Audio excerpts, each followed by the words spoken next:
Hoy conocemos a Joan del Alcázar, que es catedrático de Historia Contemporánea de la Universitat de València, es director del Centre Internacional de Gandia y otros muchos cargos dentro de la universidad que no nos caben en este podcast, en veu grans, así que nos vamos a conformar de momento con eso. Joan, ¿te parece bien? Molt bé. Bueno, entenderás que empecemos por un momento profesional que impresiona, y es que en 1998 fuiste perito de la acusación que instruyó el juez Garzón contra Pinochet por genocidio, torturas y terrorismo. Ya sabemos que eres un reconocido experto en la historia de Latinoamérica, pero ¿cómo llegas a este proceso judicial? Ese es el punto más interesante, para mí el de mayor reconocimiento de mi carrera. Y como pasa en muchas otras ocasiones en la vida, fue una realidad fortuita. Efectivamente, yo había hecho ya en aquel momento, en el 98, varias estancias en Chile. Chile ha sido uno de mis temas de investigación. Y siempre he sido lector de diarios, particularmente del diario El País. Y pues cuando Pinochet fue detenido y retenido más que detenido en Londres, pues yo seguía con muchísimo interés lo que era el debate en torno a la situación jurídica del general. Y entonces hubo un momento en el que la defensa y la acusación del general Pinochet discrepaban en torno a desde cuándo Pinochet podía ser considerado jefe del Estado en Chile. Y yo tenía, pues, resultado de mis procesos de investigación, pues documentación hemerográfica en este caso. Y entonces pues escribí una carta al director del País, como un lector más. Y en esa carta yo decía, bueno, ante esta discusión que hay entre defensa y acusación, yo no la acabo de entender, porque es evidente que el general Pinochet asumió como jefe de Estado o como algo comparado al jefe de Estado en junio del 74 y no en septiembre del 73. Y entonces él dijo, yo tomo hoy como jefe supremo de la nación, bla, bla, bla. Y bueno, pues yo mandé esa carta y una persona que era un pasante del bufete de Joan Garcés leyó esa carta al director, se la puso delante a Joan. Joan habló con el juez Baltasar Garzón y el juez Baltasar Garzón dijo, pues si quiere quiere prestar testimonio. Y nada, pues trabajé de una forma febril durante una semana. Y nada, y fui a Madrid a la Audiencia Nacional y me tomó declaración el juez Garzón, y la declaración que yo hice pues se tradujo al inglés, se remitió a Londres. Y básicamente venía a decir eso, es decir, que en septiembre del 73, al día del golpe, Pinochet era presidente de la Junta Militar, era un órgano colegiado, por tanto no era equivalente a presidente de la República. Él hace unas maniobras internas que conducen a que en junio del 74 él se autoproclame jefe supremo de la nación, y en noviembre de ese mismo año consigue que se apruebe que jefe supremo de la nación es equiparable a presidente de la República. Fue un tejemaneje interno, intrigas de palacio, pero que efectivamente, bueno, pues él en esos recortes de prensa que yo tenía, él decía, desde hoy asumo el poder supremo de la nación. Bueno, si desde hoy lo asumo, junio 74, antes no lo tenía. Y eso fue lo que tenía una importancia de cierta relevancia. No porque yo descubriera nada, porque esto los juristas lo sabían. Lo que pasa es que había una prueba de cargo, había una testifical del mismo sujeto que decía, desde hoy soy una cosa que antes no era, ¿no? Sí, Joan, pero al final es una forma de trasladar la investigación científica y universitaria al mundo real, que muchas veces hay muchos ciudadanos que tienen ahí una desconexión importante entre lo que está ocurriendo en el mundo universitario de investigación y lo que pasa en las calles día a día. Sí, eso es lo que nosotros llamamos historia aplicada. Claro. Es decir, la historia sirve para algunas cosas. La más importante desde mi punto de vista, y eso me lo decía Josep Fontana, que es una referencia como historiador, la historia sirve para enseñarla. Pero además de eso también tiene otras aplicaciones, y una de ellas es el aportar conocimiento a situaciones o circunstancias en las cuales el conocimiento histórico significa un antes y un después, claro. ¿no? Y en este caso concreto, pues yo creo que fue un ejemplo de eso, ¿no? Ha habido las comisiones de la verdad, los juicios de Nuremberg, el juicio a Papon en Francia, en el que los historiadores han tenido un cierto papel que a mi juicio redunda en lo que es el interés por la profesión, más que el interés, la eficacia social que puede tener la profesión de cara a la ciudadanía, de cara a la sociedad, ¿no? Y bueno, pues sí, me reconforta en la medida en que siempre he tenido y tengo todavía hoy la intención de que lo que yo hago sea útil para la sociedad en la que vivo, ¿no? Joan, ¿ese golpe en Chile influyó de alguna manera en el final, en los últimos coletazos del franquismo en España? Ahí tengo dos ópticas. El golpe de Chile es mi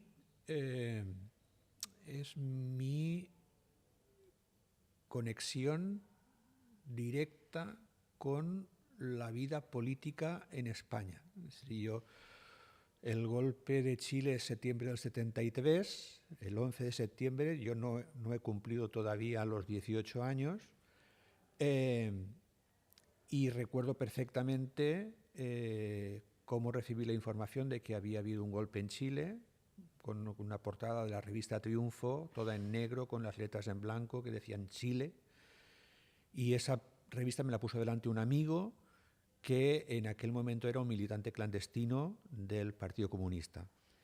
Y eso fue para mí un aldabonazo, porque yo tenía noticias de Chile, la Unidad Popular, pero poco más, ¿no? Pero sí que había la música que luego se haría vida cotidiana para nosotros, Víctor Sí. Jara, Inti Limani, Quilapayún.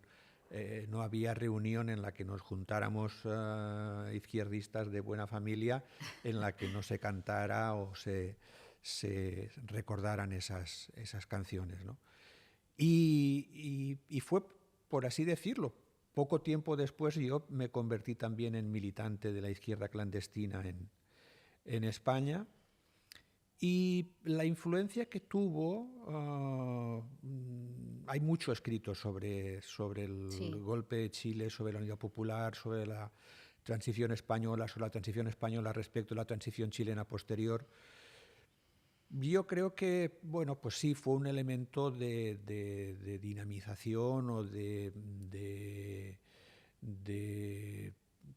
recarga de fuerzas, digamos, con lo que estaba pasando aquí en la transición en el año 73, 74, 75, la Revolución Portuguesa del 74, exactamente igual, también la vía de la música ahí, el Grando de la Vila Morena de José Afonso, pero no tuvo más incidencia política. Luego, si habláramos de las transiciones, de cómo fueron las transiciones, yo creo que la transición española influyó más sobre la chilena que no la chilena sobre la española. Vale. ¿Y cómo sentiste al final la impunidad de Pinochet en este sumario? Yo, en un viaje a Estados Unidos, a la Universidad de Virginia, con la que teníamos relación en aquella época, ahora también, pero en aquel momento yo tenía más conexiones que no ahora, estábamos en Washington y fuimos nos llevaron nuestros anfitriones nos llevaron a la Universidad Georgetown, ¿no?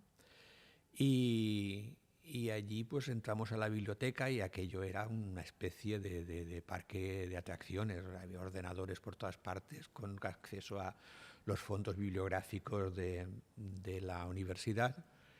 Y yo pensé, ¿habrá algún libro mío aquí? Porque corría entre nosotros en aquella época la idea de que los norteamericanos lo compraban todo. O sea, todo lo que se publicaba en el mundo, estaba allí. Los norteamericanos lo compraban, ¿no? Entonces pensé, pues esa vanidad, ¿no? De a ver si hubiera algún libro mío aquí.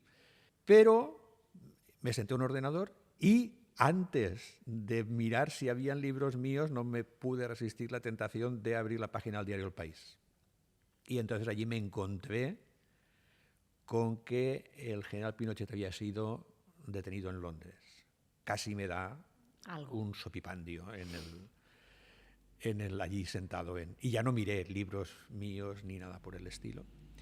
Y además se dio la coincidencia de que un gran amigo mío, un hermano chileno, Alfredo Riquelme, estaba en aquel momento en la Johns Hopkins haciendo también una estada, y habíamos quedado en vernos en Nueva York.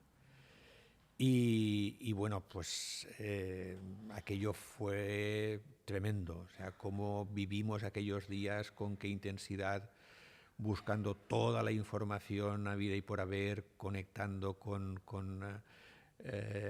Santiago, lo que se decía en los medios de comunicación, lo que decía Televisión Nacional. Fue realmente una vivencia de una potencia bueno, pues que no olvidaré nunca, la verdad. Por una parte, el deseo de justicia y la aspiración a que esos crímenes cometidos de una forma tan impune y tan arbitraria tuvieran algún tipo de castigo, era, digamos, la cara A.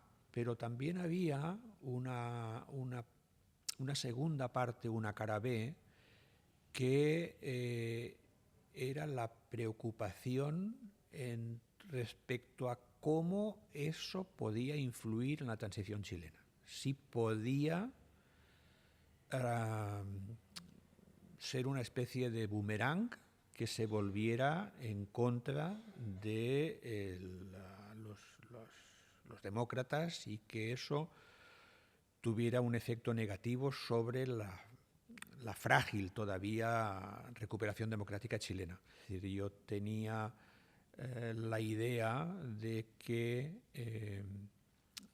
el proceso de transición, el proceso de recuperación democrática en Chile era muy frágil.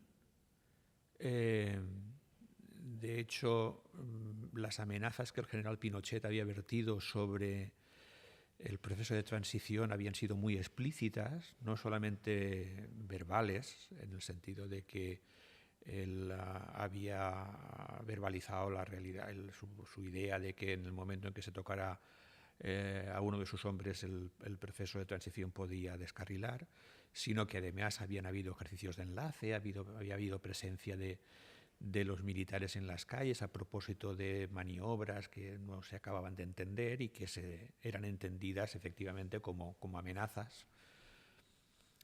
Y por lo tanto, eso había reactivado también al pinochetismo, que no era poca cosa, en el Chile de finales de los 90. Y bueno, no era tan poca cosa, hasta el punto de que ahora mismo tenemos un presidente electo democráticamente que es un pinochetista convicto y confeso, que es el señor Kast. Pero en cualquier caso, digamos, el desencanto o la frustración por no verlo ante los tribunales tenía esa otra reflexión de, bueno, Pinochet volvió a Londres y desde el principio tuve la idea, y también está escrito, que el Pinochet que volvió a Londres estaba políticamente muerto. Déjame que ahora te haga una pregunta de Barrio Sésamo, pero que a mí me intriga. Cuando los historiadores estáis estudiando o investigando un tema que está relacionado con una persona y personalidad concreta, ¿os hacéis como un perfil personal interno de ese personaje en la medida que esa personalidad influye en sus decisiones e influye en la vida de los demás? Es decir, una persona que carece completamente de empatía, en una vida normal, le puede fastidiar la vida a dos compañeros de trabajo, a su pareja y a su padre, por ejemplo. Una persona que carece de empatía dirigiendo una nación que además es una gran potencia y que controla buena parte del mundo o la geopolítica del mundo, las consecuencias pueden ser mucho mayores. Abramos los medios de comunicación de hoy, veamos lo que está pasando en Irán y en toda la zona de Oriente Medio, lo que está pasando en Líbano, lo que está ocurriendo En Cisjordania, lo que acaba de aprobar el Parlamento israelí, Sí. lo que son las declaraciones del presidente Trump, lo que son las fluctuaciones de los precios del petróleo, lo que son los números crecientes de víctimas. Sí, efectivamente, hasta el punto que en este caso concreto del presidente de la que seguramente todavía hoy es la nación más poderosa del planeta, está sorprendiéndonos uh, para mal, ¿no? Porque ¿quién iba a decir que aquello que prácticamente de manera unánime manteníamos, que es la fortaleza de la opinión pública norteamericana, la solidez de las instituciones, pues todo eso, no voy a decir que ha saltado por los aires, porque acabamos de tener unas manifestaciones muy significativas en prácticamente todo el país, porque bueno, pues hay reacciones desde el ámbito jurídico al ámbito político que están poniendo en cuestión, también al mediático, muy importante, que están poniendo el foco y el foco negativo sobre lo que es la administración Trump, pero aún así este señor está siendo la clave de bóveda de un cambio brutal en lo que es la geopolítica internacional. Total, o sea, una cosa... yo ahora ya no doy clase de grado, ya como emérito solo doy posgrado, pero recuerdo o pienso que los alumnos que tuve en la asignatura Historia de América, que empezó prácticamente en paralelo con la asunción presidencial de Donald Trump, no me olvidarán en la vida, porque yo creo que en aquellos días pensaban, qué pesado es este hombre. Tú ya dijiste o Yo predijiste lo que iba a pasar. Esto no puede ser, esto no tiene sentido, esto no tiene cabida, no tiene precedentes, esto es completamente nuevo y distinto. Y efectivamente, o sea, ¿quién iba a decir que un presidente iba a jactarse de matar personas? ¿Qué título le pondrías a un libro de historia que describiera, evidentemente en pocas palabras, como es un título, alguien que escriba la historia de estos primeros años del siglo en el que vivimos? ¿Cómo le pondría al Al libro, sí. Los años de la voladura, porque se le ha puesto dinamita al mundo que conocimos o al mundo que se construyó, se constituyó tras la finalización de la Segunda Guerra Mundial. Ni siquiera la desaparición de la Unión Soviética tiene, creo, parangón con lo que estamos viviendo ahora mismo. Es que ha saltado todo por los aires. Y el asunto no está exclusivamente en que todo ha saltado por los aires, sino que hay cosas que se han dinamitado y que no va a ser posible reconstruir hasta donde la vista alcanza. Por ejemplo, la desconfianza entre aliados que se han visto no solamente burlados, no solamente olvidados, sino insultados y señalados con insultos y con menosprecios, ¿no? Joan, vamos a una parte un poquito más personal. Cuando uno va cumpliendo años, pocos, ¿debe seguir decidiendo cuál es su lugar en el mundo? Que pensamos que a veces cuando ya te vas acercando a una edad determinada, pues todo fluye de una forma que no tiene que ver contigo, ¿no? No, no lo creo. Yo creo que conforme van pasando los años, lo que es fundamental es ir adaptándose a esa nueva realidad. Y esa adaptación tiene que ver con, como dice una amiga mía, con la asunción de las goteras. Que no se pueden reparar a veces, ¿no? Bueno, reparar, lo que no puedes hacer es hacerlas desaparecer, eso ya no está, ¿no? Sí.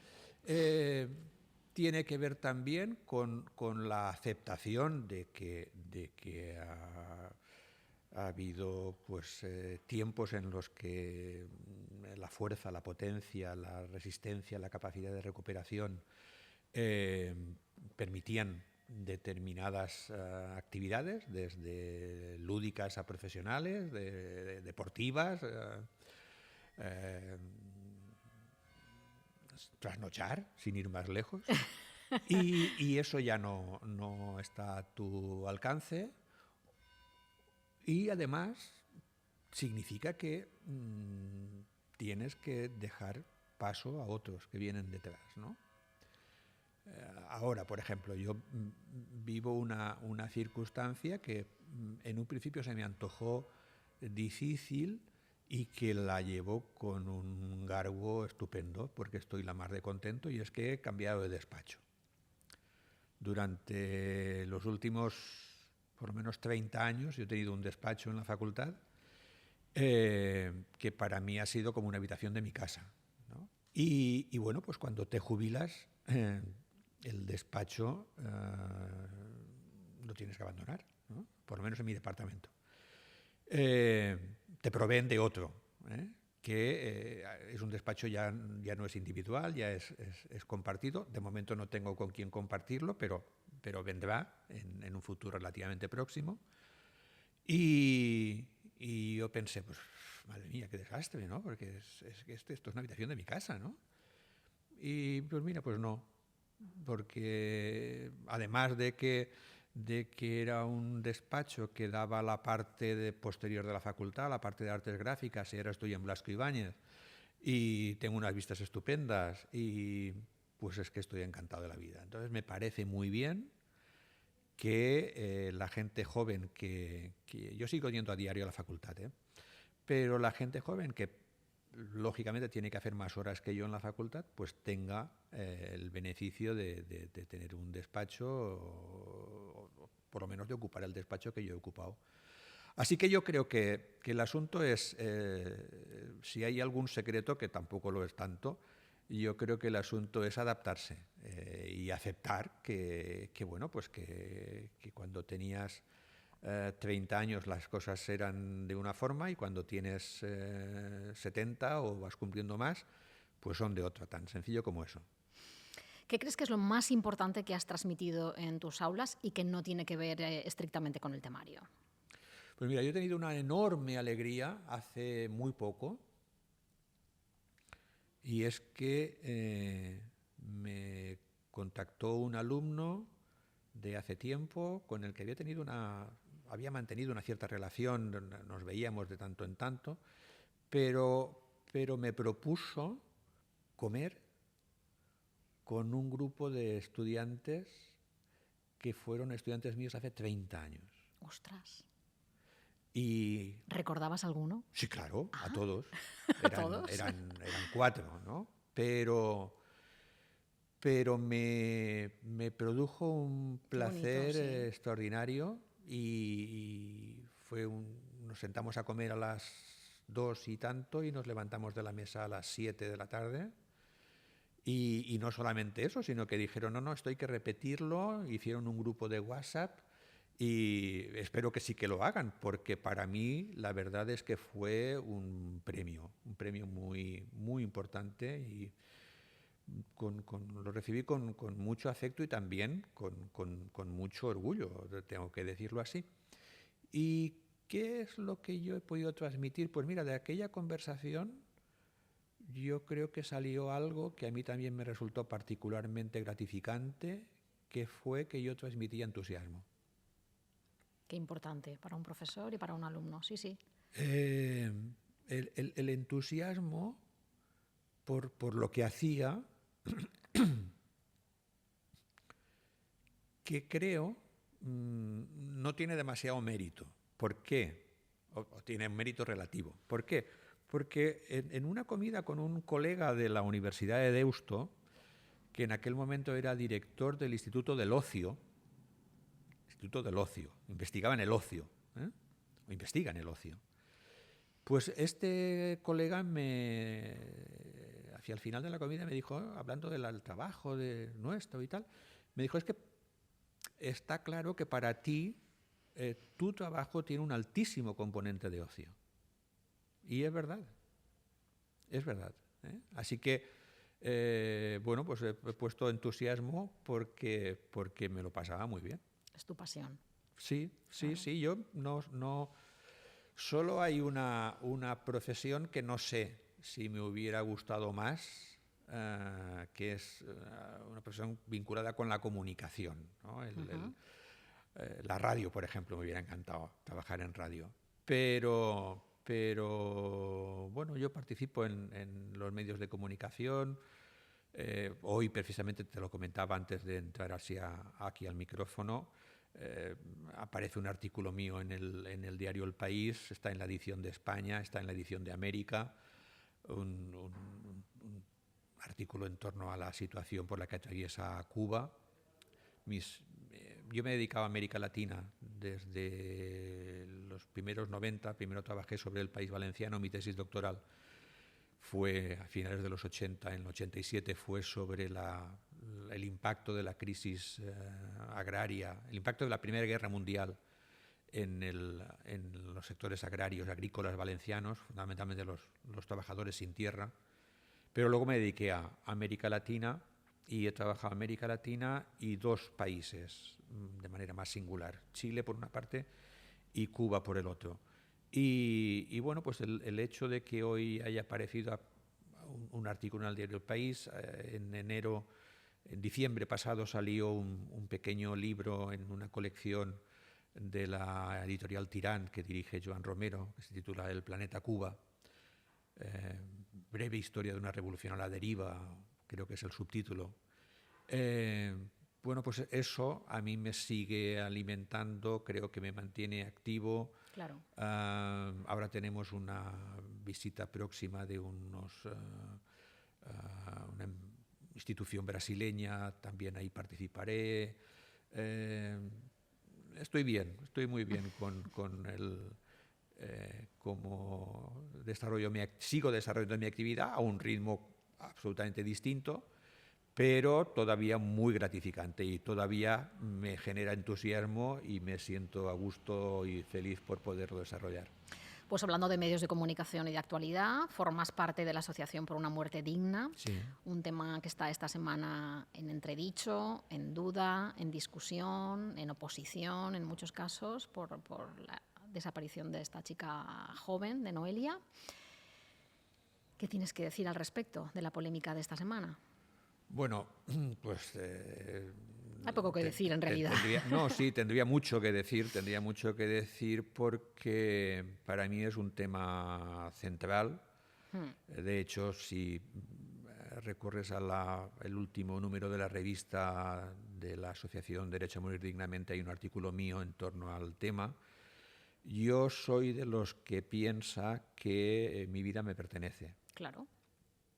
Y no hay juez, ni fraile, ni jurista que pueda o deba decir hasta dónde debo llevar mi vida. Y al mismo tiempo tengo una idea de lo que significa la palabra vida.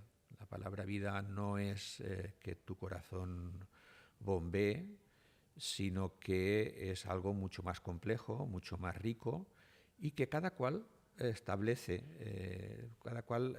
el contenido de esa vida, ¿no? Entonces, yo creo que es inaceptable que que en el primer tercio del siglo XXI se pueda morir con dolor.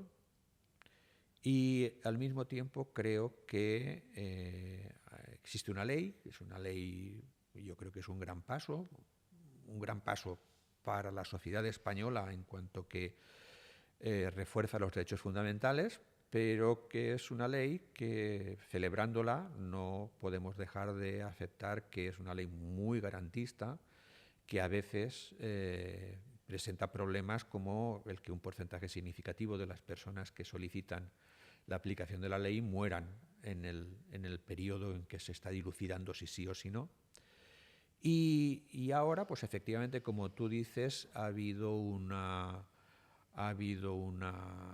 explotación, a mi juicio, en muchos aspectos lamentable, de lo que ha sido una circunstancia terrible de una mujer muy joven, que en pleno uso de sus facultades mentales y acogiéndose a la ley, con todos los dictámenes habidos y por haber, decidió que quería morir, ¿no?